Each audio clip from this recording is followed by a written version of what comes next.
Hello. Before you get into this episode, we have got a tiny favour to ask you. And it actually is pretty small. It literally will take you 2 seconds. So 2% of you already do this, but there's a whopping 98% that don't. And we're talking to you.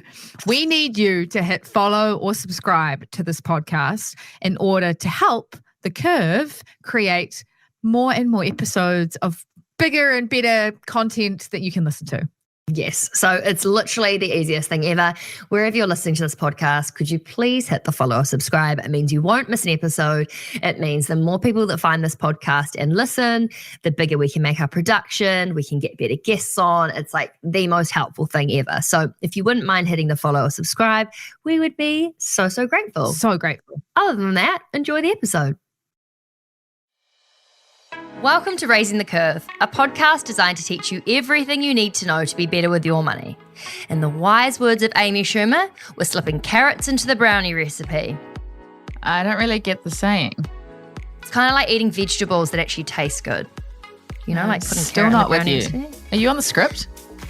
It's basically like saying investing in finance can be boring but it totally doesn't need to be. Okay. So we're making it fun by putting the carrot, aka the vegetables, which are good for you, into the brownie recipe. Okay, we got there, okay. Okay. Wow, you've really got a finance brain.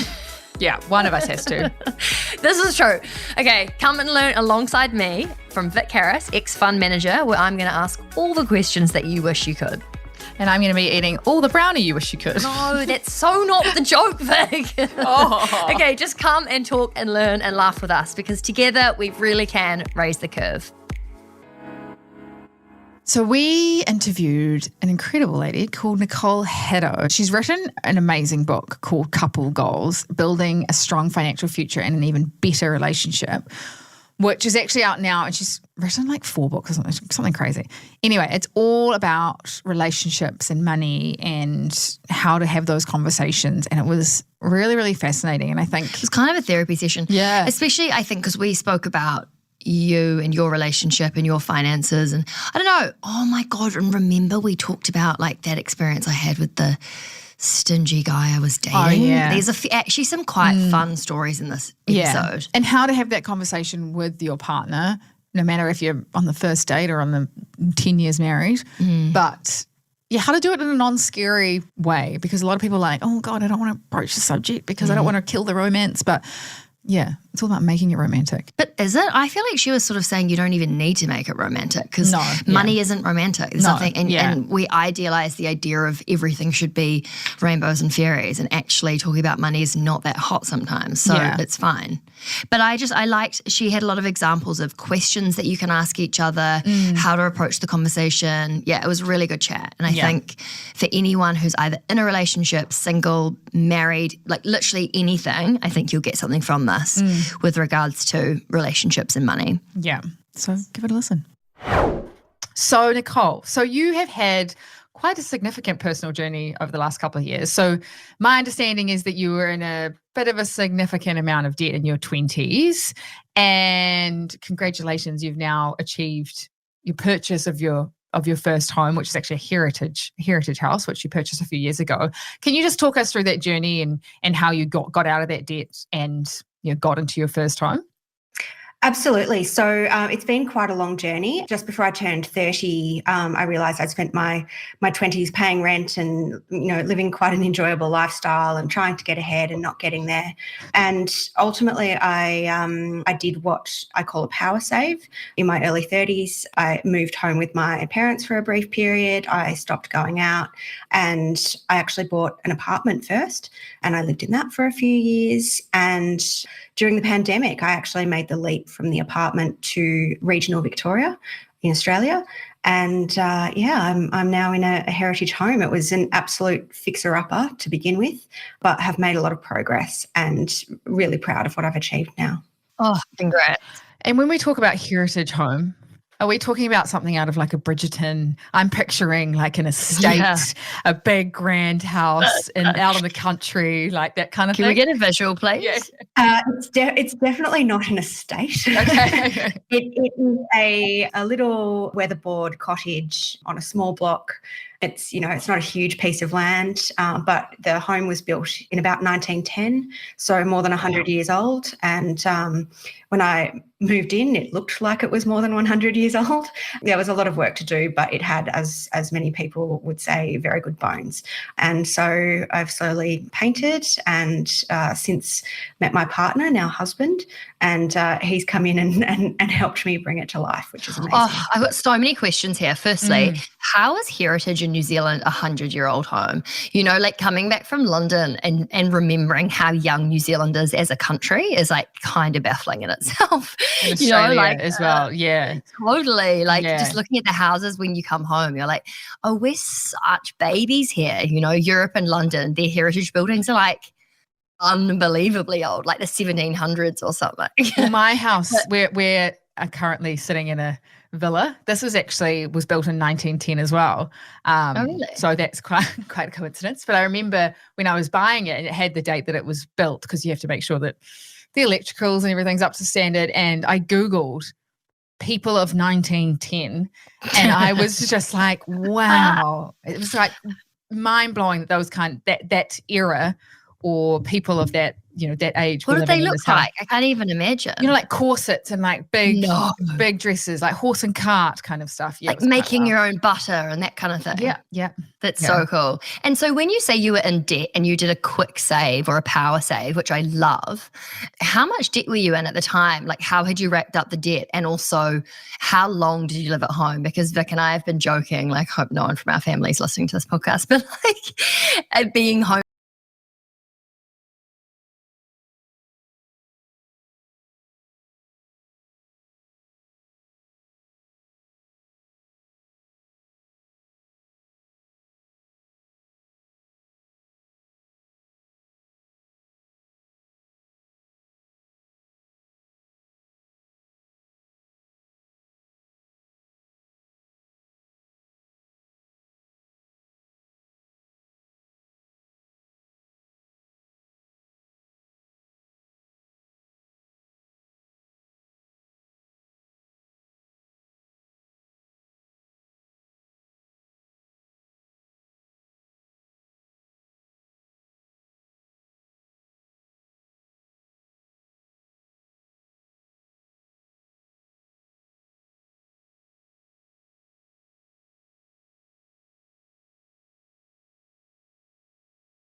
certainly learned a lot along the way.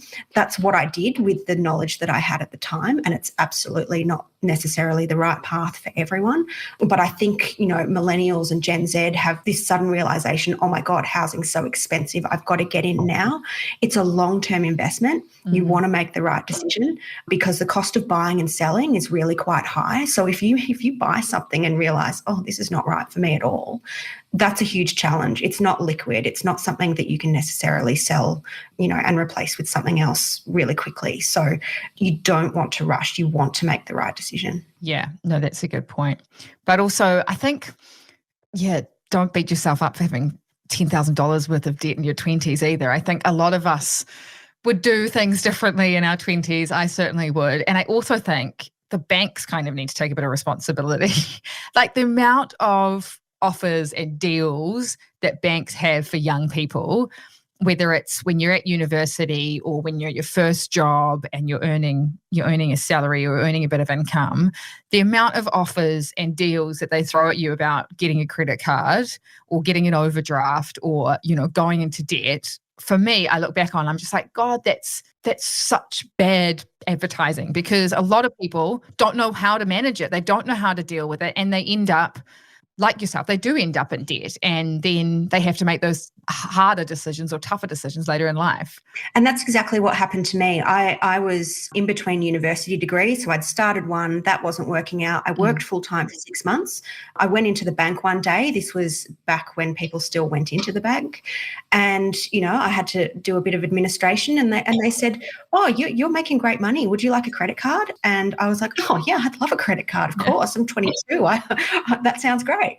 And, it wasn't until I went back to uni and I wasn't working full time that I was suddenly servicing a debt that I couldn't manage. I think it's really dangerous, the way that, anyone who even temporarily is earning decent income is having debt marketed to them. Yeah, definitely. And I think credit cards, like my parents always had credit cards. And so with that mentality, I always thought that they were an okay thing or something that everybody had. Whereas I think now, fast forward to today, most of us, probably all of us, have debit cards that can be used as credit cards, but it's your own money. Whereas back in the day, if you wanted to buy something online or pay for certain things, you had to have a credit card. And so whereas now I think the world's kind of changing, and also people are waking up to the fact that credit cards, you do end up paying a lot in terms of interest for taking on that debt. And so, yeah, I think it's just creating that awareness of, yes, it might seem like a free $10,000 or a free $20,000, but it's actually not. So absolutely. Yeah. You remember in New Zealand, we have the student loan system.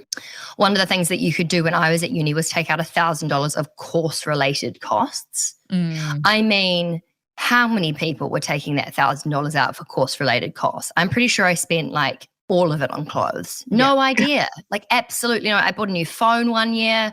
God, you just don't really fathom the idea of to pay that back. Even my weekly allowance that I was getting from the government, at the time, I fully didn't understand the idea of I'm going to have to pay back $300 a week that I'm taking from the government. This is racking up to a lot. Like I just had no concept of it. I think it's almost like my brain wasn't like fully developed or something. I think there should be protection for young people who don't understand what they're doing, because you end up in situations that you totally could have avoided had someone told you. Yeah, definitely. I would love to talk about how you and your husband got together, because I noticed when you were talking, you said that you got together after you'd bought the house. So was this something that you put a prenup in place for?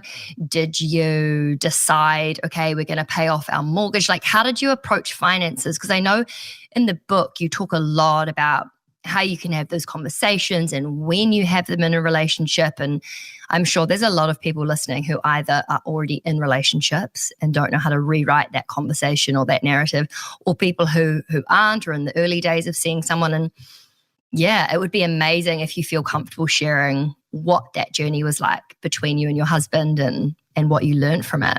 Absolutely. So we had a very interesting experience in the respect that, as you say, I had purchased the property. When I met Sam, he was renting and his lease was coming to an end. And, we were in a whirlwind romance, and he's a tradie and he knew that he could come in and help me with the renovation.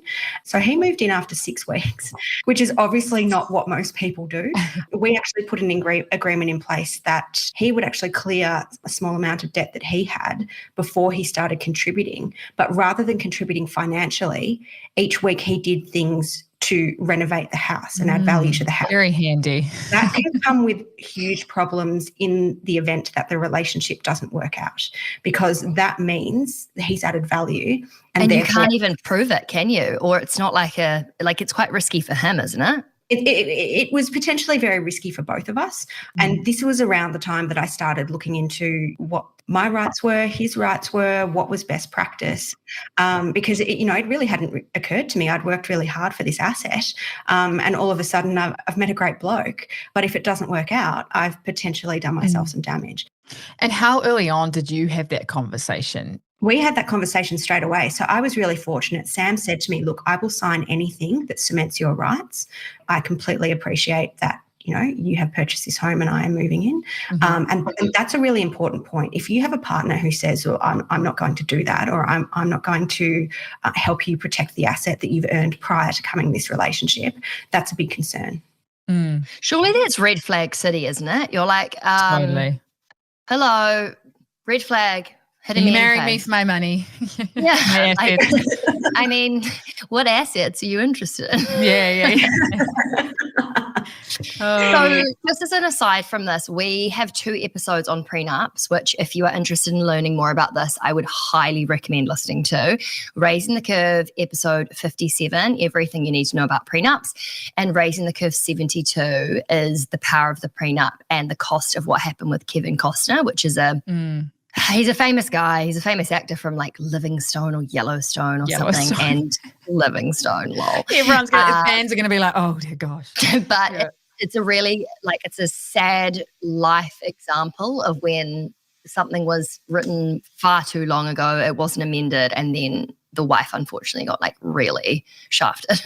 So definitely worth brushing up in that space if you don't know much about prenups or how contracting out agreements work. But it's just like getting into, it's a business deal. If you're having a transaction with someone, get it in writing. If you and I bought a house, Soph, we'd get it in writing. If me and my partner bought a house, we'd get it in writing. And it just removes all of that hatred or frustration or negativity. It's like, well, this is what the agreement says, is what we decided.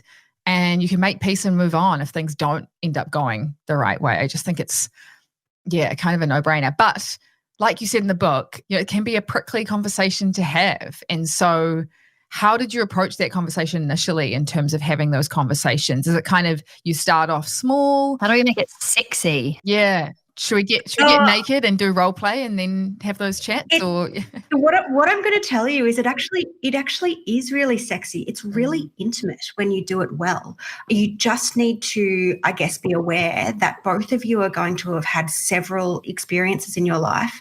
These experiences are both conscious and unconscious, and they inform the way that you behave with money.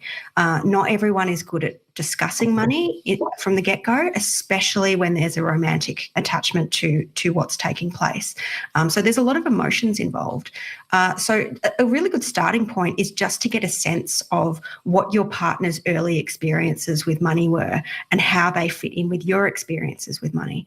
The other thing that I would say is taking the focus off money and talking about hopes and dreams and aspirations and what you want to achieve together and setting goals. Now, if you're just dating, that might be thinking about, do we save up for a trip to Thailand together? If you're more established, the conversation becomes about, are we going to buy a house? Are we investing? How are we planning for our future together? It becomes more complex naturally as time goes on. But if in the beginning you're just talking about the compatible stuff that works for you, do we both want to go in the same direction, and how are we going to achieve that together? That can be a really exciting conversation. Values are actually a huge part of these conversations. So what you're discussing when you talk about hopes and dreams, if one person is saying, it's really important to me that I own a home one day, and the other person is saying, well, actually, I just want to travel the world and live as a digital nomad, and these are all the things that I want to do, they are conflicting values. They're conflicting personal values, and they end up showing up in your finances. So if you don't know whether your values are conflicting or competing, you are going to have potentially some challenges down the track. I know there was a long period of time where I felt a great deal of shame and anxiety attached to where I was financially. So making sure you're approaching these conversations with empathy and kindness is really important. If you're in a loving relationship, you need to do this gently and respectfully. Do you know what's so gnarly? I'm thinking back to this oh my God, I don't even know if I should say this. I went on a couple of dates with this guy in Sydney who was actually really awesome. We got along so well, had really similar sense of humor. He was super cute. Like, it was a real vibe. But every time we would go on a date, I would find myself awkwardly paying for something. I don't know. Okay, what happened was the very first date that we went on, it was super casual. We went across the road and got takeaways. And he turned to me and he goes, "Do you want to just transfer me half later?" And I thought, not that hot, not that cute, actually. And then I was like, oh, yeah, of course, like totally fine. But then it kind of kept coming up every time we would hang out. Like, I remember we'd gone out one night, he'd stayed at my house, and then we went to a cafe the next morning. I got like a turmeric latte because I was in my Bondi health girl era. And then he got a full-on breakfast. And we got to pay, and I ended up just like paying for it all. And I was like, this is really silly. And then I like had to drop him home.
It sounds so cringe, but genuinely, I was just like, let's go for breakfast. Let's go do this thing. I was having no kind of like foresight. You were in your 20s. You were living your best life.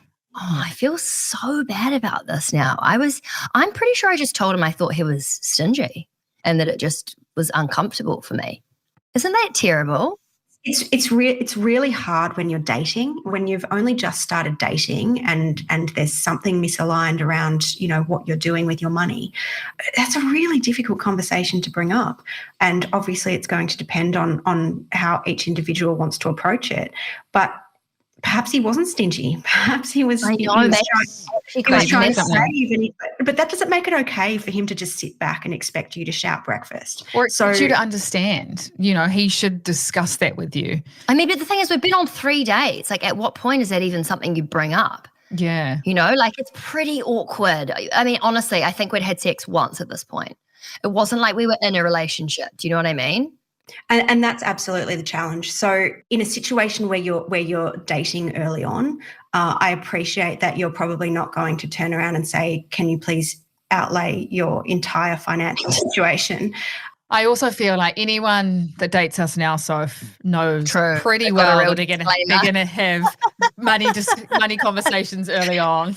So true. God, absolutely. I've got like. I'll probably just come to the first date with like their bank account and be like, look, let's just lay it out.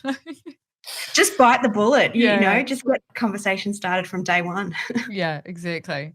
I would love to know, when you wrote the book, you obviously shared a lot of personal financial intimacy, let's call it, between you and Sam, your husband. The conversations you had, the situation you were in, was that firstly uncomfortable for him too, or was he fine, like coming to terms with that being aired with the world? And secondly, Do you in the book talk about anything that comes up where you're like, oh, I'm a bit wobbly about his answer with that and, had to deal with it? So there's a couple of things to say there.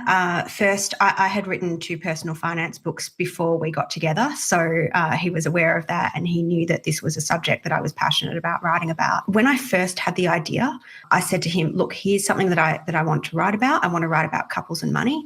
I want to put my money where my mouth is and I want to share our story. Are you okay with that? And he said, yes, absolutely. I understand why you want to do this. Green flag. It's such a big green flag. and he was really supportive and he understood that sharing our story wasn't just about sharing our story. It was showing other people what a good experience looks like, what a bad experience looks like, how you learn from a challenging experience. There's one chapter in the book about couples and fighting about money. And I said to him, I need to put a fight in the book.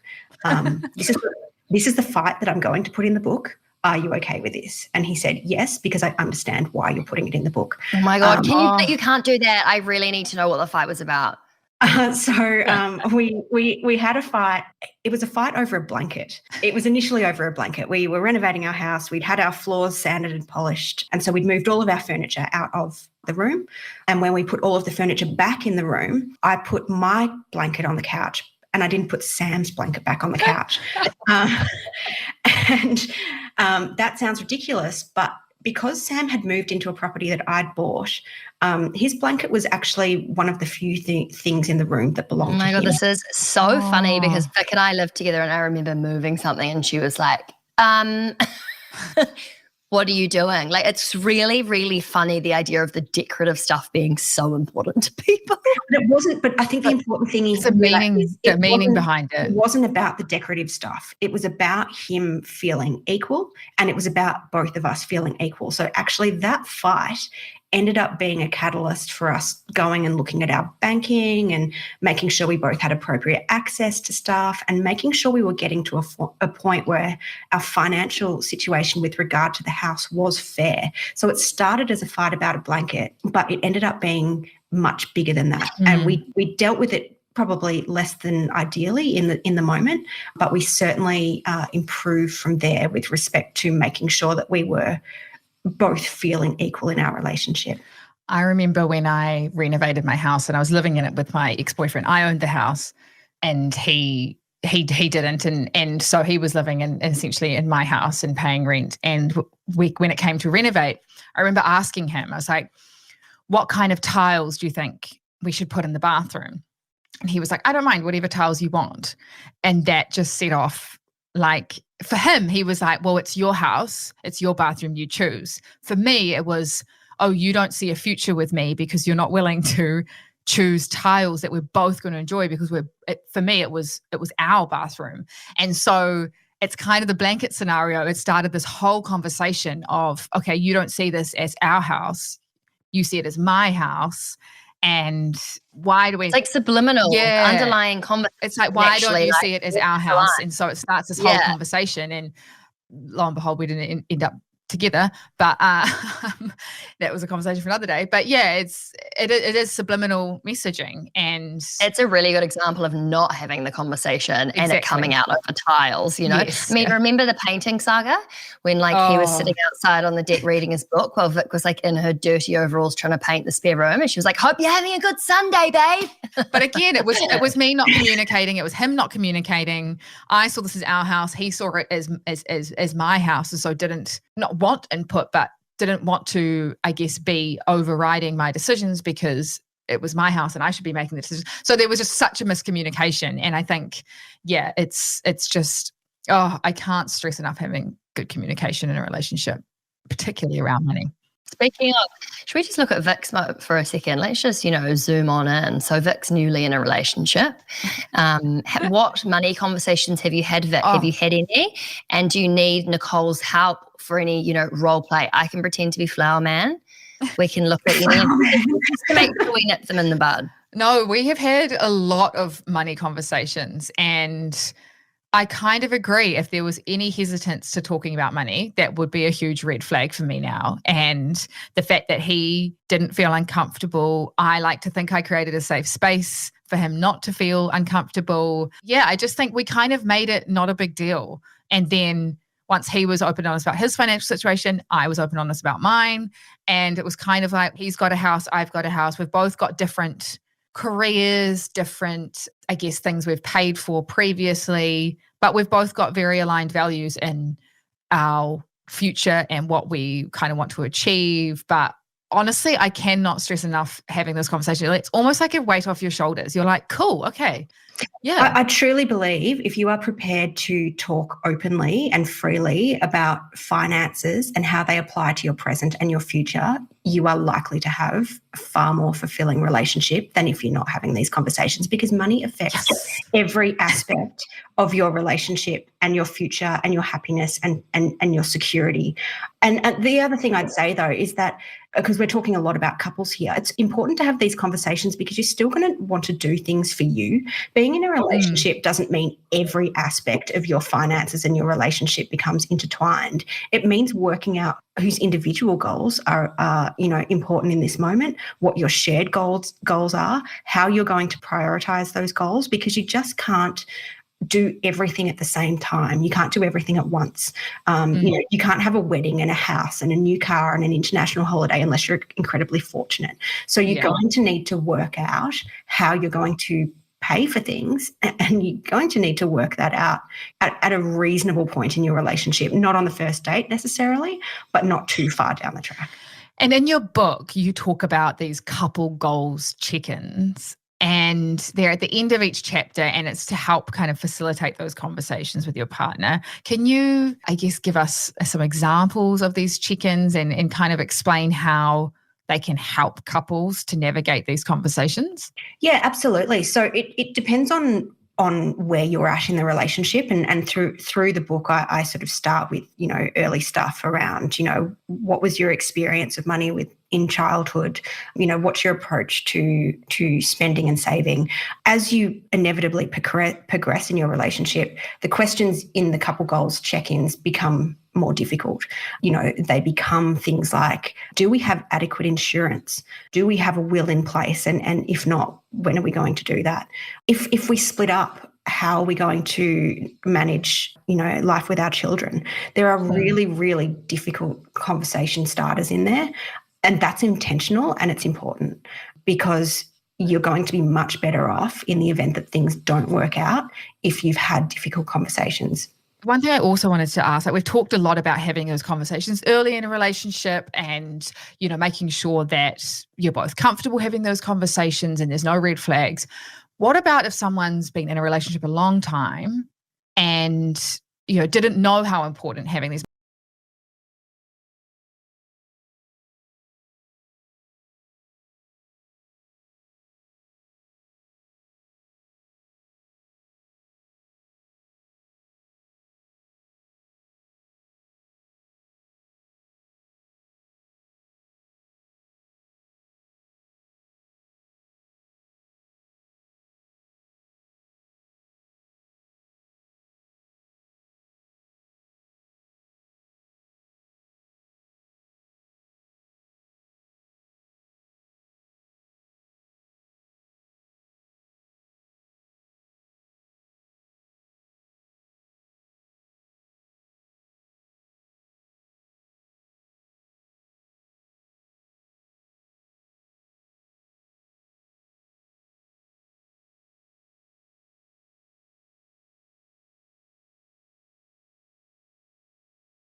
or a tax agent or people who can just help you understand, where you are now, and some things that you may need to consider will help you to have these conversations. But if you're struggling to have that conversation one-on-one with your partner, if your partner is open to it, and hopefully they are, I would certainly suggest going to talk to a professional. Or you could buy Nicole's new book. Oh, yes. Couple Goals, Building a Strong Financial Future and an Even Better Relationship, which is out now, right? It is out now. And is this a global, can people get it in Australia, New Zealand, the UK? Definitely available in Australia and New Zealand, and also available to purchase online. So I believe if you're in the UK, you should be able to have it shipped over to you. I would jump on booktopia.com.au and see whether they can facilitate that for you. Hey, Nicole, thank you so much for coming on the podcast and also just for sharing so much of no doubt what's in the book. And we obviously would like people to purchase, but thank you for sharing such a massive amount of it. My pleasure. Thanks, Sophie. Thanks, Vic. I hope it, as I said, I hope it helps lots of other couples. Thank you so much for listening to Raising the Curve. These conversations are designed to teach you everything that you need to know to be better with your money, from saving to investing to talking to your friends about your salaries. And if you liked what you heard, we would love it if you could hit the subscribe button, please. Yes, or please. Better yet, leave a review. It only takes 5 seconds and it would really make our week, our year, our month. Okay, lots of love. See you soon. Bye.